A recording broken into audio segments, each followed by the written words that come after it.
संजना पांडे रा लोगिन के प्रणाम करतानी। हमार चैनल भोजपुरी लोकगीत संग्रह में रा लोगिन के स्वागत बा।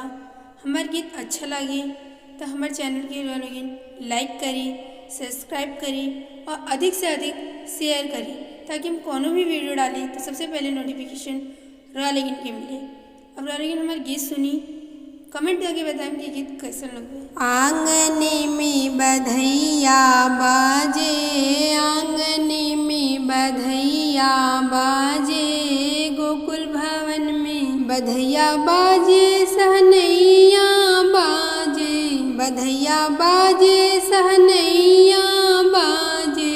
आंगने में बधैया बाजे, आंगने में चंद्रमुखी मृगननी गोकुल की, चंद्रमुखी मृगननी गोकुल की। तोड़तानी तोड़तानी रागने में बधैया बाजे, आंगने में बधैया बाजे, गोकुल भवन में। प्रेम मगन सब गोपियाँ नाचत, प्रेम मगन सब गोपियाँ नाचत।